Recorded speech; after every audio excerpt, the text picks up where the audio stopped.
So what is the burn process? It's a continual process. Because we're in a space of fire.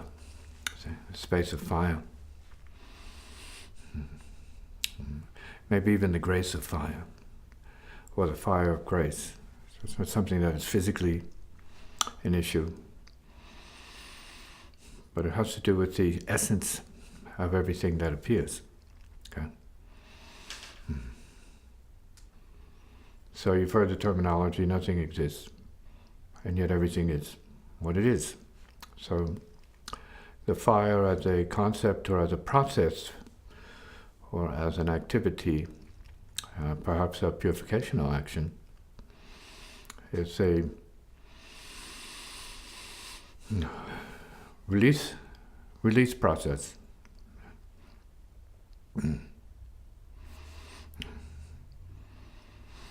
And so we are going back to the basis, from conditioning, culturing, to the original basis, which is no culturing. We can call it the pure spirit basis of everything, anything, and everyone. Everywhere, nowhere. And that suggests or indicates for some, going back to an original condition perhaps, a very basic condition, a pure spirit nature, what is peace already, in everyone's case, in everything's case. See? And so then the activity of the burn has to do with how quickly an individual can recover that state of origin. Or some would call it the originary state.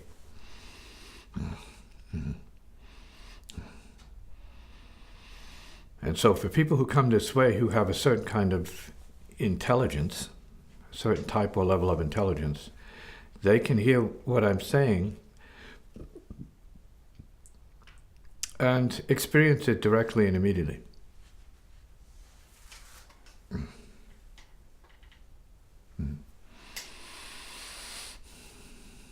Without training, it's just like hearing the music. You can hear it either immediately or you can't hear it. It is either validated by the individual as something that's real and not needing commentary, not needing criticism, not needing analysis, or not needing any junk, anything.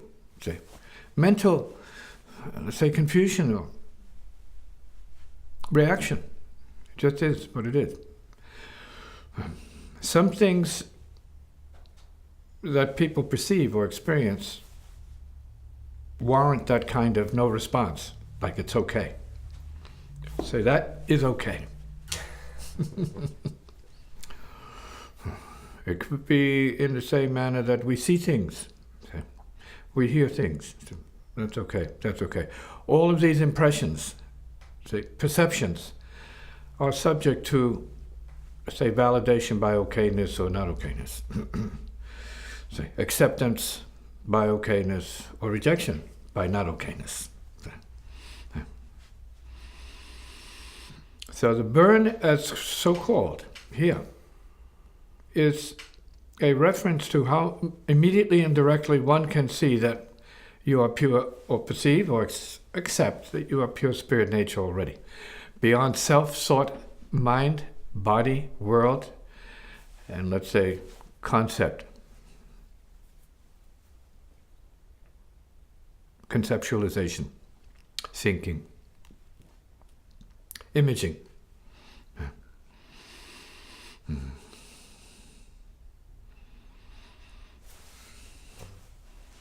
So spontaneous release, if we can use the terminology in this case. So hear something and know it. And not as information, as an actual release process.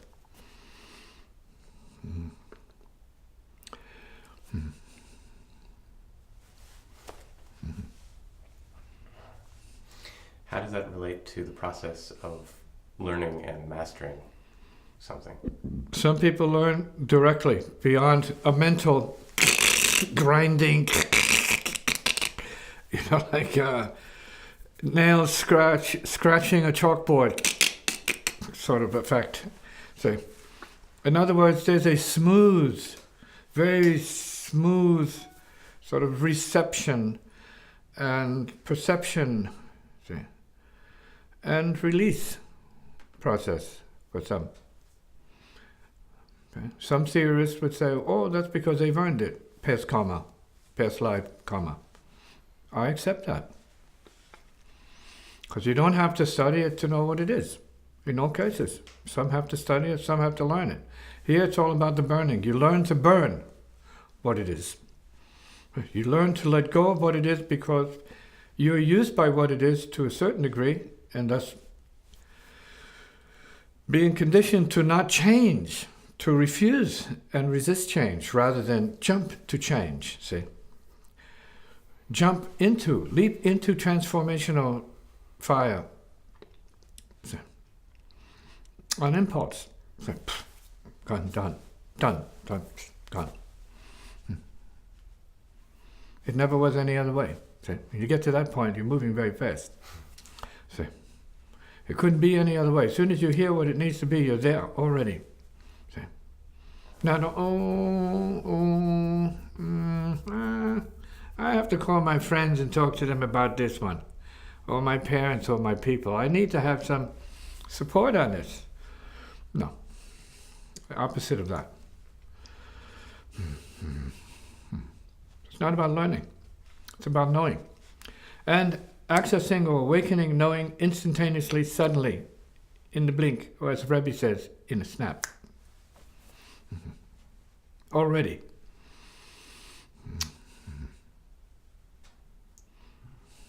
Zip. Zap.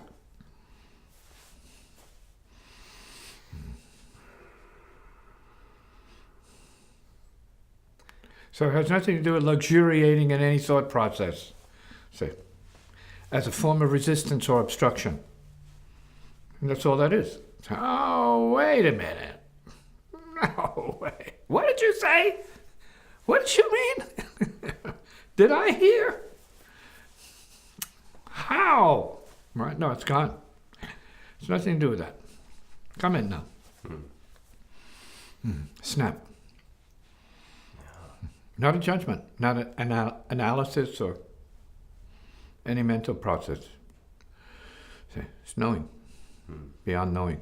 There's nothing to know in terms of here. So then what is the function of mental processes that will show up or not? You have to ask yourself that. If you're subject to them and you are in a position of being disturbed by it, see, then you have to think about that, yeah. They don't have any function beyond the point. So it's something you have to think about. Why are you carrying all that up there that is obstructing your way? See, up there in your head. See, who needs it? That's the big question. So everyone has, let's say, the mental body. They have a causal body, a time body. You have an astral body of feelings. You have a physical body. And you have higher bodies, subtle bodies, depending on your sensitivity, your perception, and your evolution, your level of consciousness. See? Then these are just, let's say, concepts describing certain types of perception. See? They may have something to do with people, may not have anything to do with most people.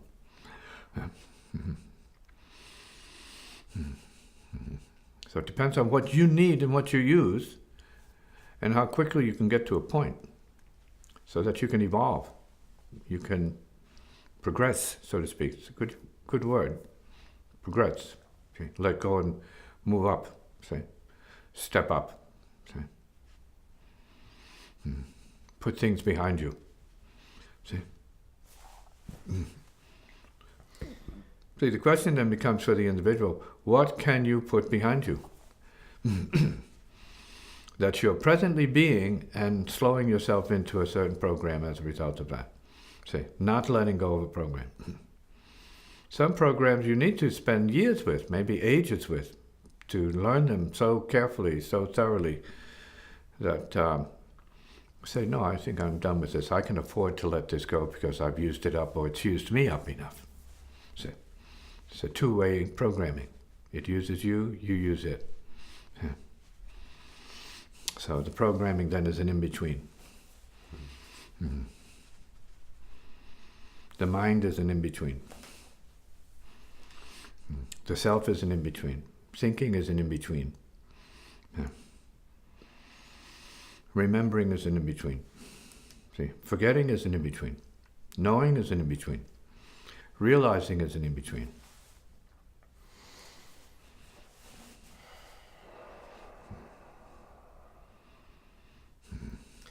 Last week, we talked about spiritual and the way that that word is used,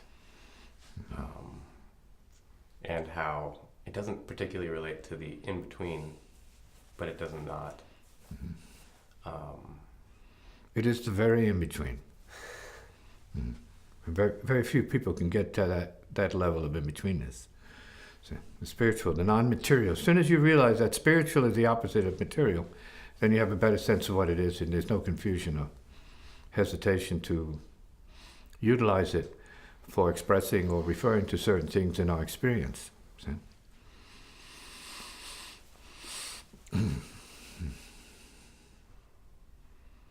So one of the references that we can use in the material dimension for the non-material is space. So that's subtle material, space. Some would call that living space the etheric universe. See? It's an inter-universe. See? And it might be what space is made of. See? That might be one of the scientifically ascertainable dimensions of subtle space, see? Or superspace and so on. Psychic space. See? Everybody is that, but not everybody functions in the same way relative to it or from it or towards it.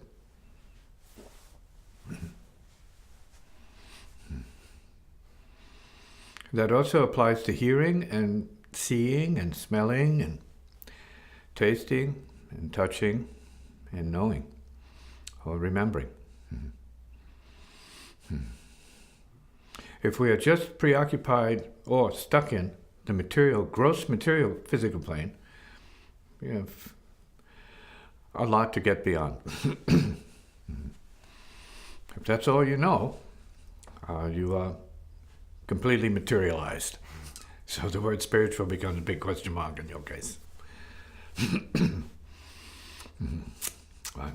It's great for scientific materialistic analysis and looking at effects. See, dealing from the universe based upon effects. See, there's nothing deep. That's not all of what we are. See, because we're not that. We're not the appearance of the physical. We are the source of the appearance of the physical. So what is that?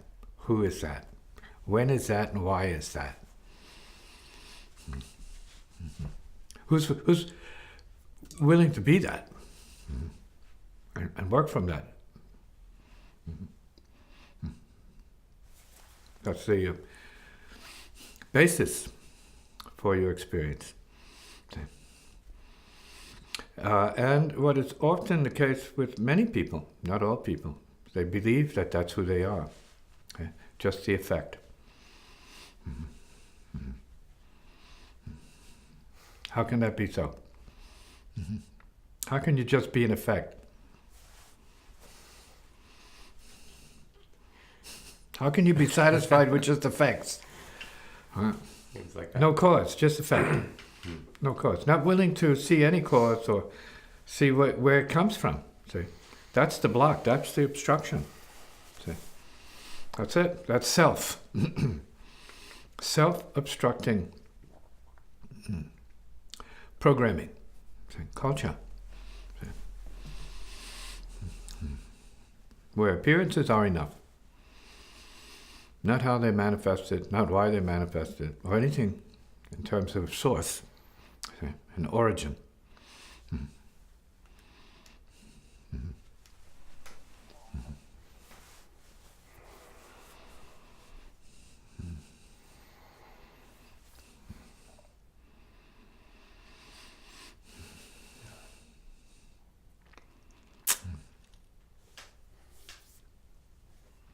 And bear in mind, I'm not a philosopher in an ordinary sense. I'm a musician.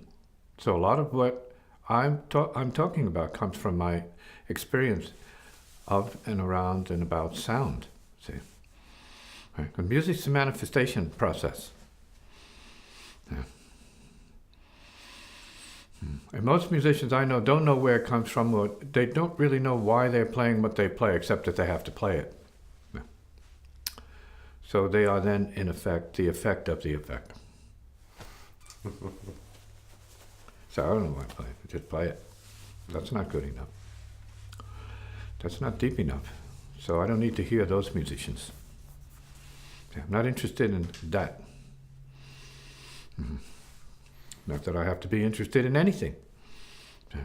But as a way of life with musicians, creative musicians coming to me and asking me questions, many of whom don't want to hear the answers, but they know they're living as a question.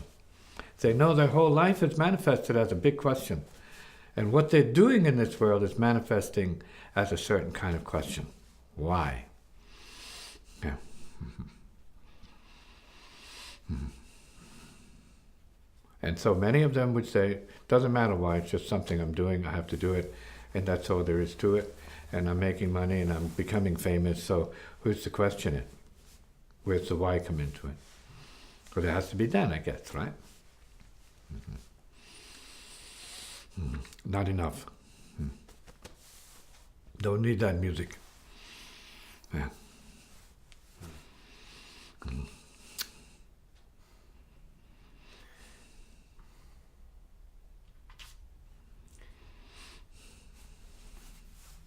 Okay, good. Phew.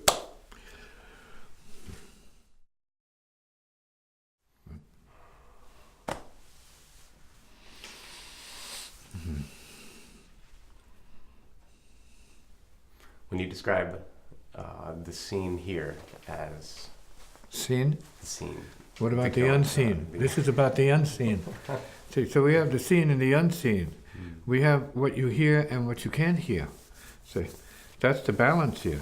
And this is what I bring to the musicians. What is it you're trying to hear that you can't hear? See? What are you trying to play that you think you hear but you're not sure you hear? See? And what this does then is it eliminates unnecessary mechanical processes of imitation, which a lot of people who show up here are involved in imitation as if it's a solution. And it is a solution, but it's not the sole solution. Mm-hmm. It's not the solution of the soul as a state of realization. See? We don't mean the ego soul. We don't mean the self soul. See? We mean the heart soul. Mm-hmm. So the scene here. Yeah. When you use the word only Dharma. Mm-hmm. Only Dharma, only real, only God, only spirit. Yes, only heart. Yeah, I use those. I use those terms. The only real, right? The only true, right? Can you describe the process of existing in that way? Existing in what way? Being, living. So you have to go beyond this need, this programming, describing the process. You are the process. You need to know you as the process, so that you start to make your, let's say, movement into the reality of what it is. See? It's not outside of you. It's not something somebody needs to describe for you in a certain way. See, because that doesn't bring it closer to you. That doesn't make it your own. See, what makes it your own is your experience of what it is. So sometimes it takes a couple of words to say, well, you need to know what being underwater is about. So I'm listening to that because I have the experience. And so when you're underwater, what? Say, well, you have to first be underwater to know what. And this is part of the realization process. We have to use language to somehow or other coordinate a similar experience. So that can be used as a basis for communication. Yeah. Oceanically speaking. See? Geologically speaking. Yeah. microbiologically speaking, or neurologically speaking, for some people, or astrologically speaking, even. See? So a common basis for the perception. And so any and all processes have to do with this, how you hear what it is that needs to be done. See, in your case, as an individual. Mm-hmm. And when you know that if you're just asking a question, when in fact you need to do what it is yourself, it's more important.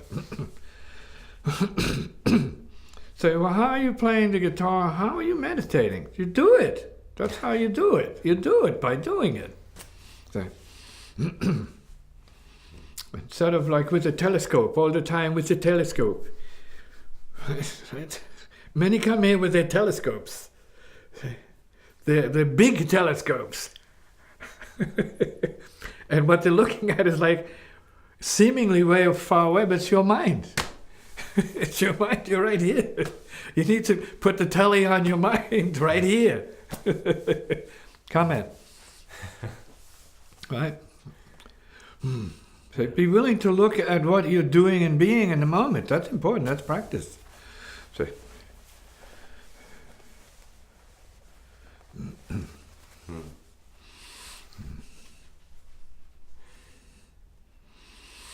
and not separating, say dissecting all the time, which is part of the process, of course. But there has to be some sense of what is origin, say what the origin is. Say, and the so-called you, right? In everybody's case, the so-called me or I, we have to look into that as a window. See, not as always like a mirror. Like that's an important thing to look at as a mirror. There's nothing there. But you need to look at it as a window. I would call it a window. You can look through it. See what it is. What is beyond that. See, that you can look through and see. And know better for yourself. See. Whether it's playing one guitar note, boing,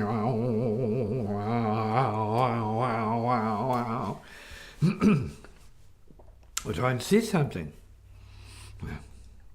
See into something. Not just with the eye, but with the mind. See into, see through, see.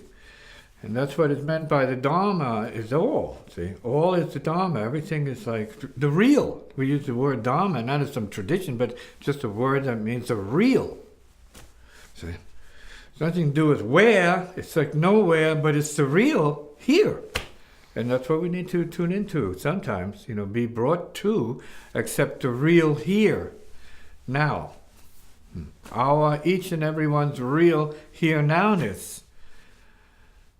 And be okay with that if you can. It's not possible in certain parts of the world right now. See, under certain experiences, it's not possible to be okay with the real there, even though one should.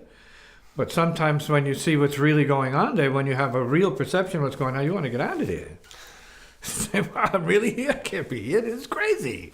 I have to get out of here. Exactly. So you need to know by being here where you really need to be, or where you should be. See, that's the importance of being open with your full perceptics to where you might be at any point to determine whether or not you should be there for another second or not. That's scientific mind. Knowing where to be or not to be. Glad to be here. It's good.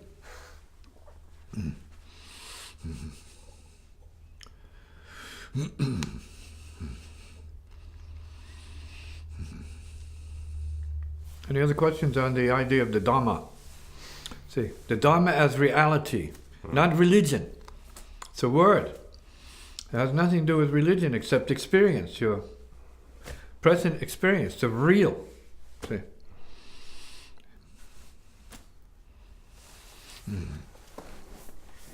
By approaching that, by seeing it, feeling it, experiencing it, I don't. Or knowing that, just by knowing that. See, being okay with that. Go ahead. It doesn't seem to bring up We're questions. not approaching like, I have to zoom in on it. No, Yeah. life is not like that, see? So you can make it like that. Everything has to be seen from a distance so you can control your separation from it or your proximity to it. So, oh, I want to look into it and I feel it's safe to look into it. So you got to look into you. So you are the thing that's under study. See? And you have to know what you are and what the effects of being you are all about. See? And what the cause of being you is. See? We need to be okay with knowing the cause of the being, and then what the source is. See? Beyond that. Say, wow, how did this being come into being? What? Be open. See? What's the being of the being, so to speak? Yeah.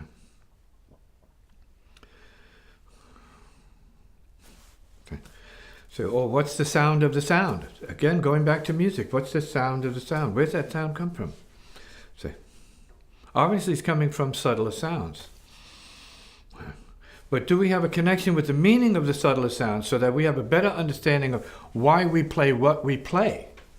Or why we say what we say, apart from just blurting it out because, you have to evacuate. Right, has to come up compulsively, and then hopefully, and we really hope that you feel better once you barf what you have to barf out here, and get it over with. See? So the relief is there for the peeps, and the music is sometimes a barfing, just as anger is a barfing, and all the emotions are part of the barf system.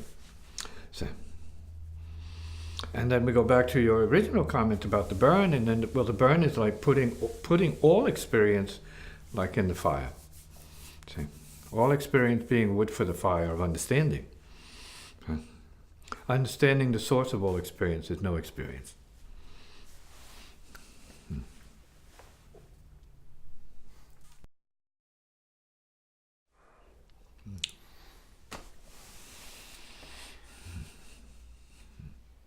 You've written the term crisis of awakening more than once. Or it's a crisis of unawakening, non-awakening. Right? The crisis of resisting awakening. So we're talking about a crisis of resistance. See? And when we're referring to the crisis, we're talking about something that we hope is in the process of coming to a certain kind of reality. See? So it's like a midway. See? It's in the process of crisis, going through it. See? Crisis of awakening, going through whatever you have to go through to awaken. See, completely and radically to whatever it is you need to awaken to. Knowing, see, being, realizing, playing, saying, living, coming. So it's a process of both resistance and opening, kind of. Well, you can say that, the resistance of creation. See? So it's like the mother's womb. See? Being stretched to the limit. It's a crisis of birth. See? A crisis of giving birth. Ah! No! No! Ah! Please, God! Please, wherever you are, help! Right? The expansion is so intense for some people that, it's like death. Dying. They're dying to be free of it. See? And some women die in the process, and that's the creative process. Right? It can kill you. And give you a sense of rebirth. See? So I remember, I was, let's say I had many births, right? Not a lot, not as a way of life, but I had enough births where I hear from whoever it was in my family or friend, oh, I'll never do this again. I'll never have another kid. Oh my God, this is so heavy, so intense. Once that passes, it's not unusual to hear they got pregnant together. And they're happy about it. See? So it's an experience, the birthing process is an experience worth forgetting about. See? Once you've gone through it, then say, okay, well, I can do it. See? And then in that acknowledgement that you can do it, it's like saying, well, you're beyond what it was, see. And in fact, we are beyond, all of us, we are beyond our suffering. See? And we need to know that, though. See? Our potential is beyond suffering. That means limitation and resistance, see, to experience, resistance to going beyond. See, we're born to go beyond. See, that's the spiritual level of our reality. It doesn't care about the complaints. It doesn't care about the body's limitations, because that's what I deal with when I play. See, which means it's an experiential, not merely theoretical sort of, I guess you might say, conclusion. See, it's experiential. Say, no, I know what I need to play. I don't know what it is I'm going to play, but I know I need to play. And this is a situation for me to play in, so I need to open up completely to it, despite the pains, despite the thoughts, despite the feelings, despite the conditions, despite the musicians, despite the club, despite all conditions. This has to go. See, it must be giving birth.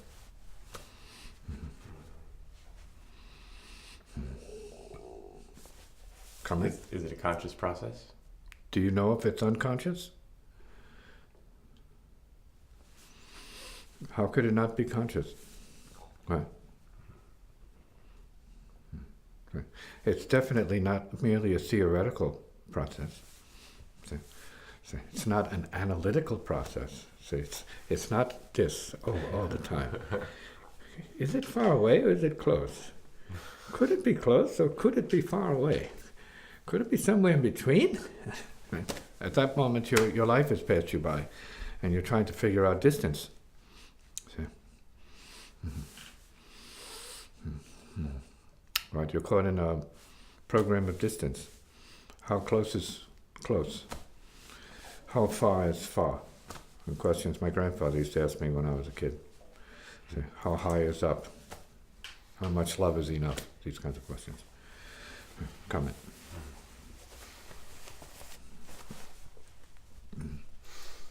How open is enough? It's very open. Gone. So open. There's nothing else. See, openness. So it's openness to the infinite. So the infinite openness is maybe enough, so to speak. How much life is enough? I have to say the infinite. So we have a useful word there that puts a certain kind of cap on it. No limits. See? Comment. So everybody is, in the form of their particular karmic limitations, they are also no limitation.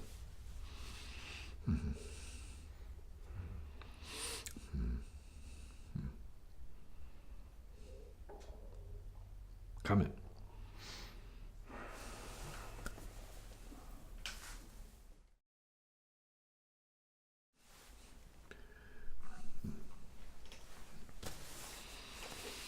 So everything is every perception, everything is its own limitation. See? And so it's important for us as the source of infiniteness, say, awakeness, wherein everything seems to show up as a thing, and we abide in some relationship to the things that show up in our minds, see, or in our feelings. Feelings are limitations, see, but there are no limitations to how much feeling we can handle, see, and there are no limitations to how much thinking we can do that we know of, see. It's like just a stream.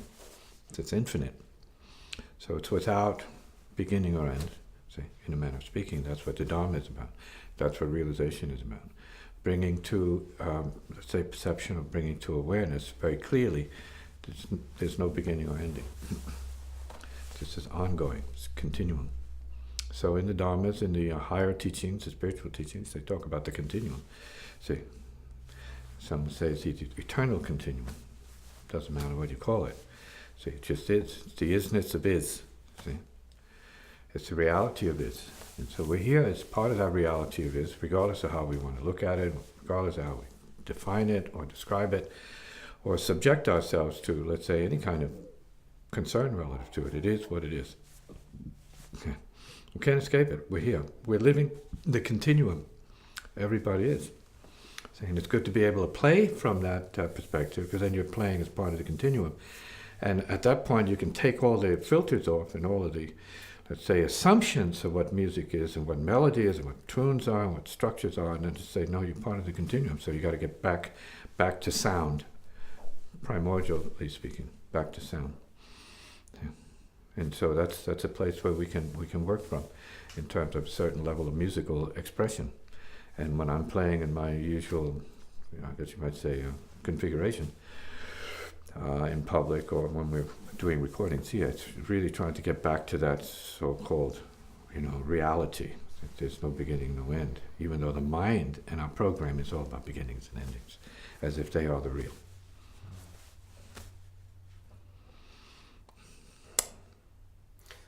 So as a practitioner, developing certain skills to manage our connections with everything, be they non-productive or incredibly productive.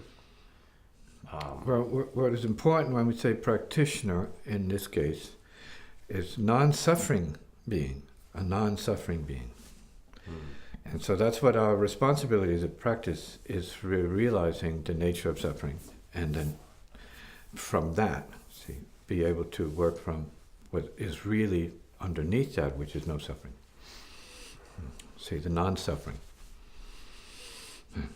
So we are non-suffering beings enjoying the play of suffering. We are, let's say, enlightened beings enjoying the play of being unenlightened beings.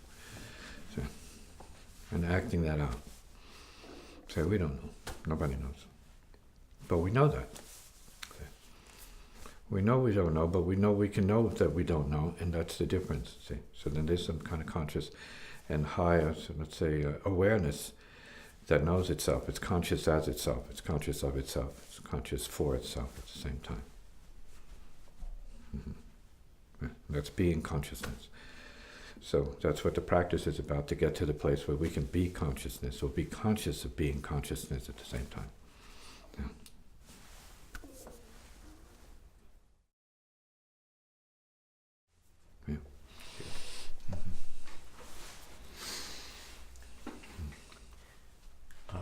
I want to go further into what you mean when you use certain words.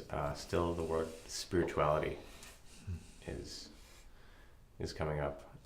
Last time we talked about spirituality as distinct from, practicing music for psychophysical purposes, not so much for spiritual purposes. And so, when you say spiritual, what do you mean? Well, I just defined it for you earlier, the non-material. So then that's all I could mean by it.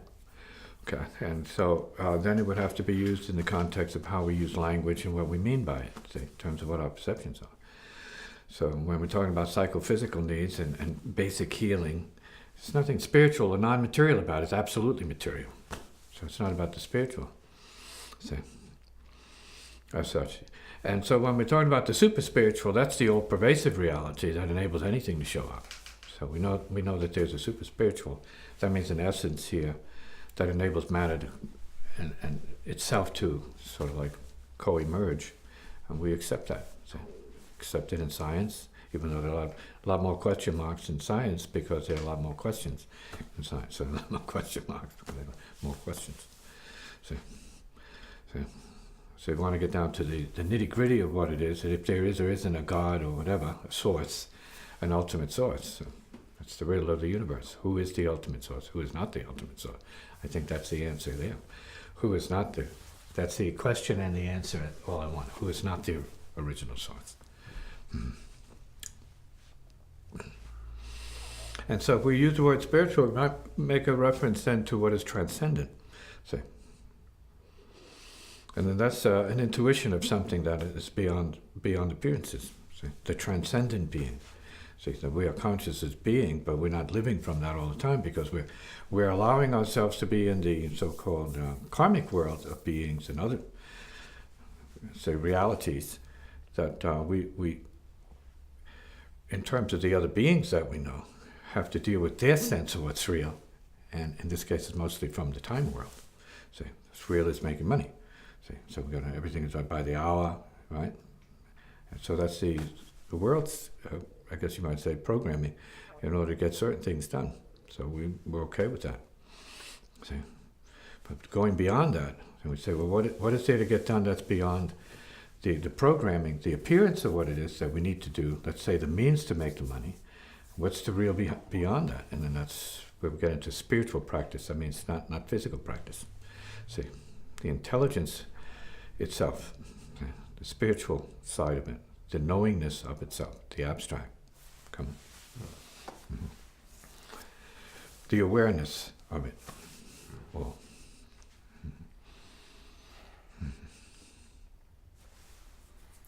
So the awareness of it all is not defined or limited to what appears. See? Because we have an awareness of the sun's relationship to the earth, and that's not because we're on the sun or with the sun, but we have a sense of what it is, so we're part of it.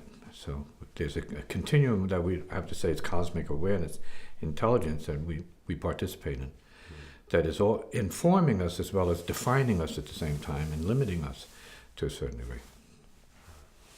Mm-hmm.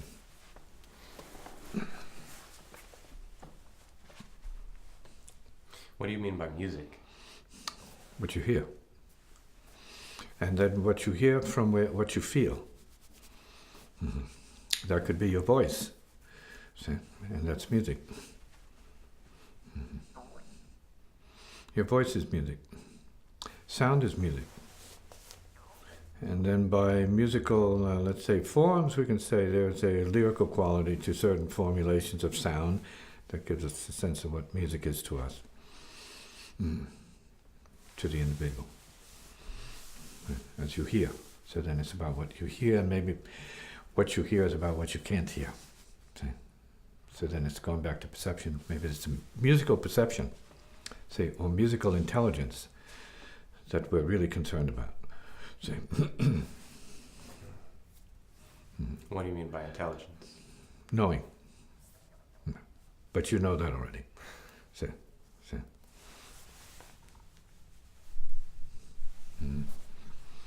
What do you mean by what do you mean? See? See? That's it. See? See, that's a strategy to separate yourself from already being what it is. It's pretending to not know and pretending to not be what it is originally. See? At source. Every one of us is source.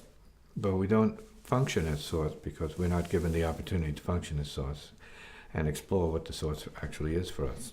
See, we don't know that, ordinarily. Till you're in a situation where being consciousness as source is what is, I guess you might say, the function of the meeting. See? And I'm sure there's therapy groups and there are all kinds of conferences where people are becoming aware of awareness as a reality that is very important to stay intimately connected with. See, that we are the awareness of awareness, and clear as such. And I think that's what the meditation field is really trying to bring people into recognizing and mastering, and that is their awareness, the being awareness itself, rather than awareness being an effect of everything else, but the awareness being itself.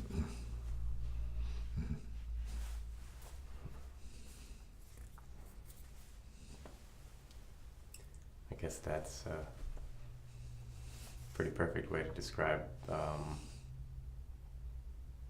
everything as Dharma. Awareness itself, and how does that translate into music? See, so then that's the question. What is the music of that?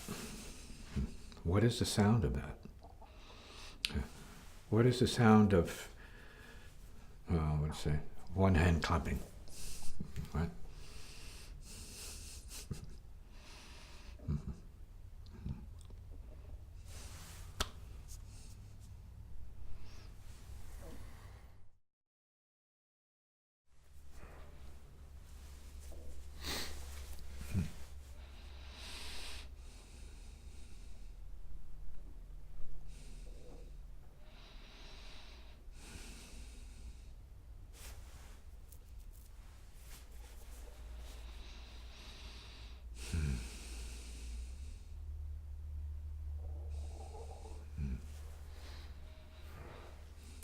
we were talking about questions and answers in that process. And so how does that relate to actually knowing experientially what it is? That's a scientific question. See? It may have nothing to do with realization reality. See? Because you know when you know. And you can also say, because you know when you know there's nothing to know. See? Because you know when you know. And it could be said more deeply that when you know at the deepest level. What's there to say about it? Right. So silence then is not acceptable. Even if it's a fact. Then that's not good enough. That won't do. So, in other words, the musician has to play it. So,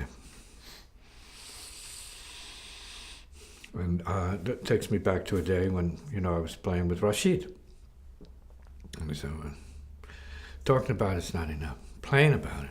Let's play about it. So, talking, reading, let's play it.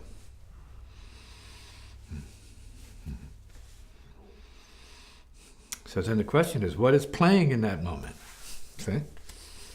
What is playing in that moment?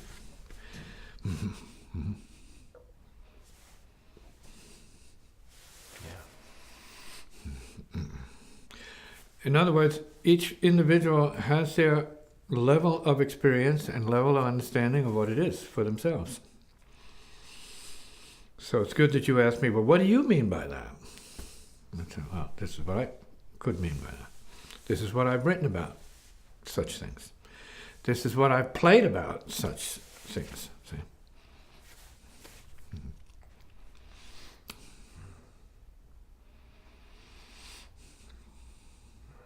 What's the difference between playing it or playing about it and talking about it? Could be no difference whatsoever. The difference is how you perceive it. If you just hear words, that might be the only way you can get it. And playing is like nonsense. See? And conversely, for a musician, that's the only way they're going to get it. And talking about it is nonsense. So then it has to do with the individual's mode of communication. What is your mode of communication? See, your mode of reality and your mode of communication.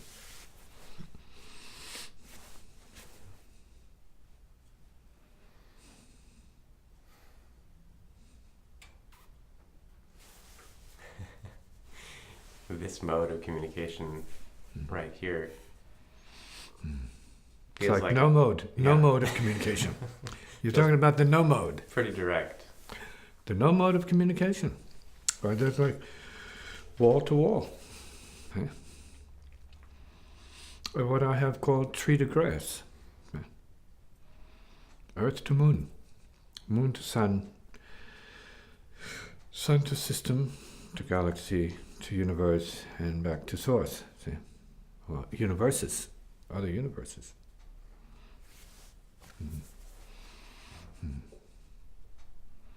Whatever the meditation requires.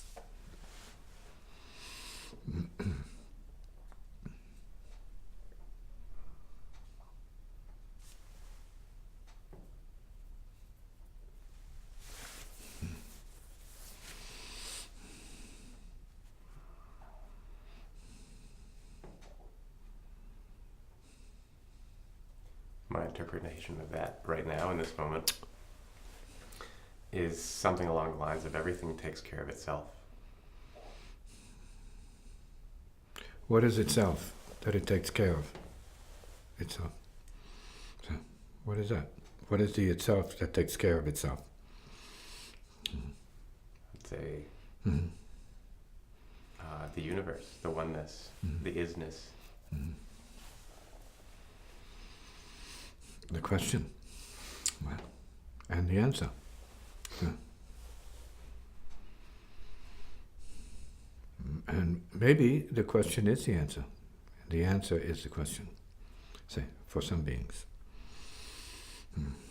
where thought is the medium.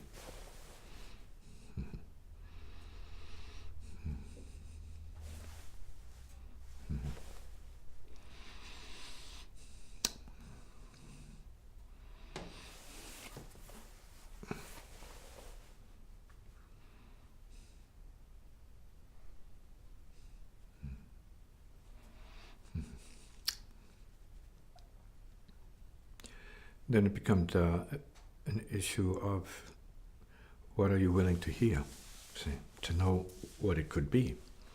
See.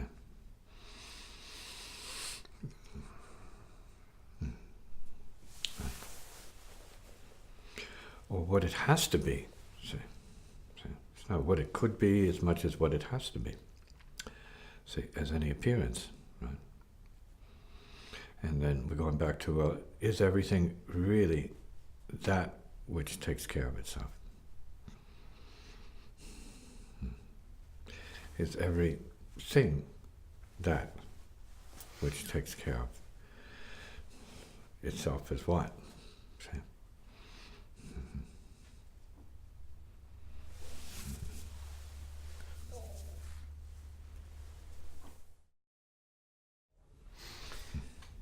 You're just talking about these questions and answers in this video product being a part of a meditation of being. So really observing the meditation of being. So it's not about the answers, it's about the being. See, it's about being free enough to give answers or no answers, but it's being. See, so we need to know that we can be being free of suffering and provide answers or not provide answers for anyone. So, it may not be an answer for everyone.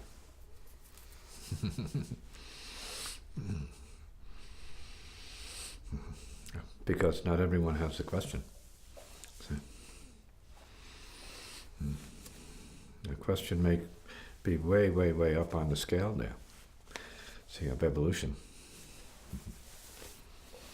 Or the question of ultimate supreme being. Wow. The supreme being, yeah. Yeah. Who's willing to be that? And maybe because everyone is being already, they have a little bit of the supreme being itself in them, as themselves. So every individual supreme being is part of the ultimate supreme being itself.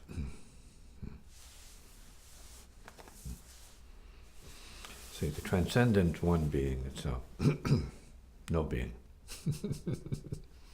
Coming back to that. Hello, no being. Oh, but wait, you are the supreme being. Yes, but you are the ultimate supreme being who is no being at all. It's beyond being. Exactly. It's the beyond being. Good point. So he was willing to be the beyond being. See? Not even the no being, but the beyond being. Beyond the being and the no being. See? So it's Dharma.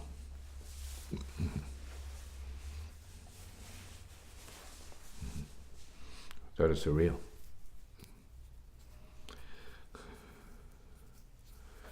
And the paradox of what that is.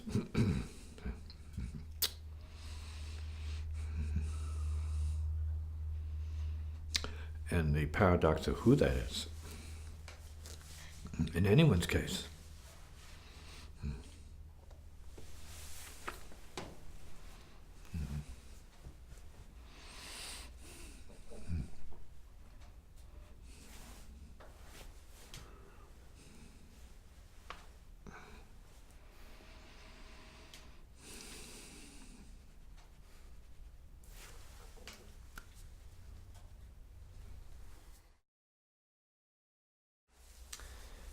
Your writing and your speech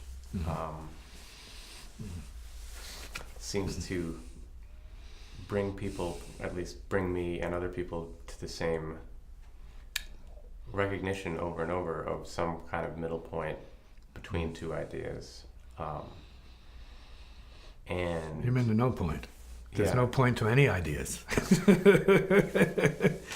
I would agree with that. Right, that would be my idea. No point to any ideas. Getting back to it though. Yeah. Yeah. So it seems to resonate in a very, maybe, dare I use the word, spiritual way.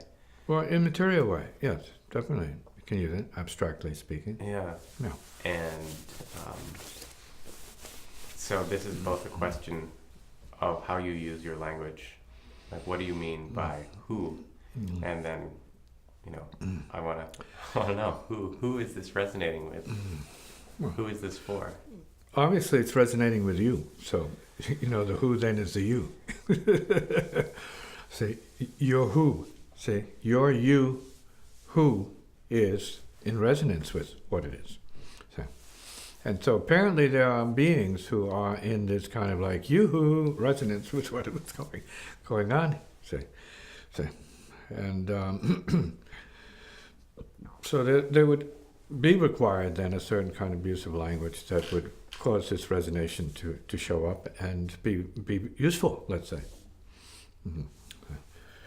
And in other words, do we know that there's no who?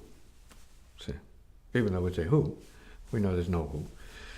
Right? We say, well, then it's you, but we know there's no you either. See? So if we can get to that kind of understanding, then we're getting back to what the real spiritual, non-material, maybe non-egoic, non-intellectual function of any kind of inner, let's say, subtle communication is. Yeah.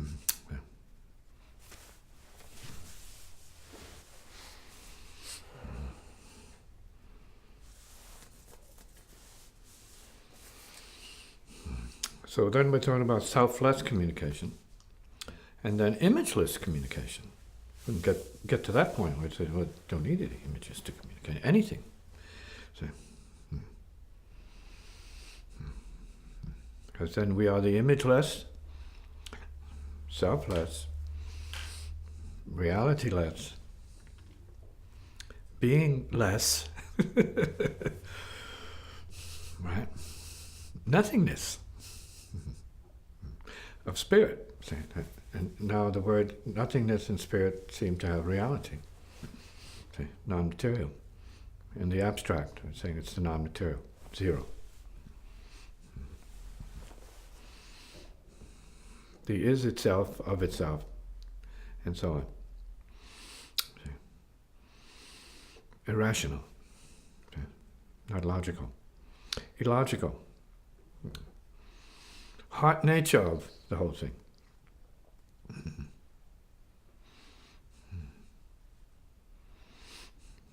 The ultimate okayness.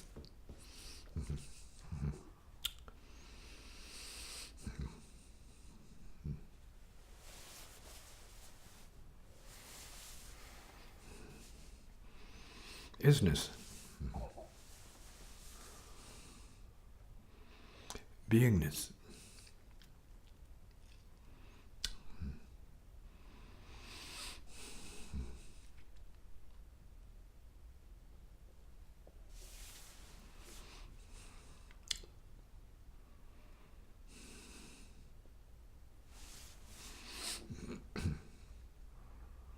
Reality.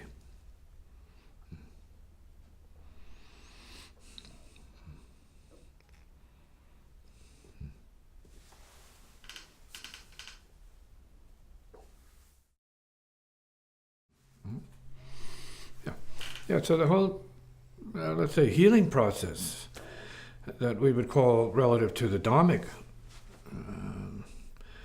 realization is purifying of the lines. See? So the lines of purification, see, reach into the ancestry, see? And that means family, see, immediate family, and then beyond immediate family, see? As far as it can go to let's say, to make things more healing for those who are living this particular time event, see, on Earth. See? And that's important. See?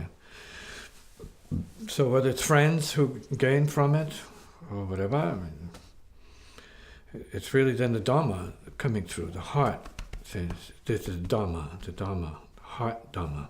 See?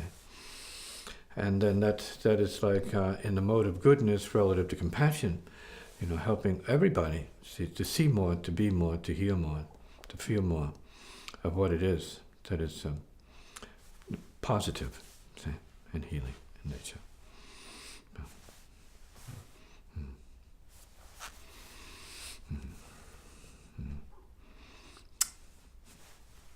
Yeah. I'm surprised at how it shows up. I mean, I guess that's all relative to my own, expectations or patterns or whatever. So. Well, it shows up. It goes back to when you first came here, and what you first came here for. See? And that's what it's going back to, in a sense.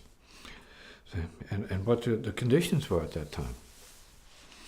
And what the suffering was at that particular time. Mm-hmm.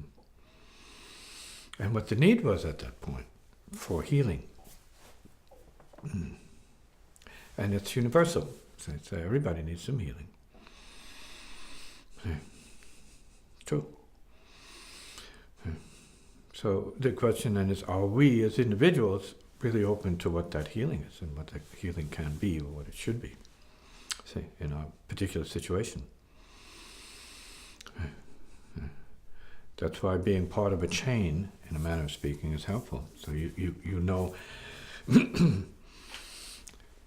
where it could be for certain peeps, or where it needs to be in order for peace to show up in a certain manifestation. Yeah.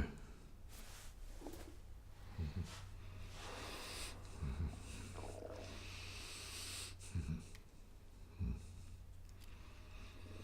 I think the music has always been more or less about this kind of universal healing.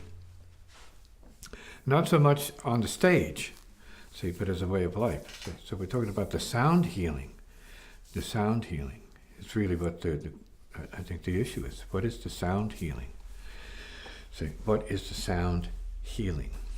See, is the sound healing this? Is it healing this person? Is it healing that person? See.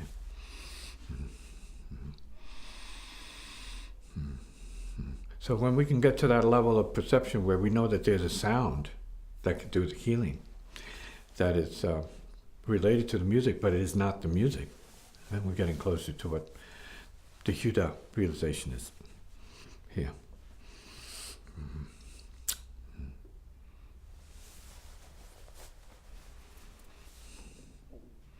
It's about the sound healing.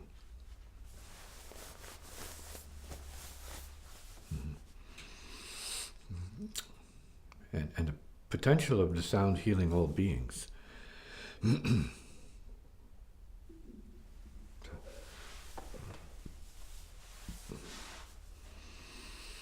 so when we're talking in those terms, right, and we hear, let's say in the traditions, the all beings, the all beings, the all beings, and for all beings, so going back to the native origin of what it is.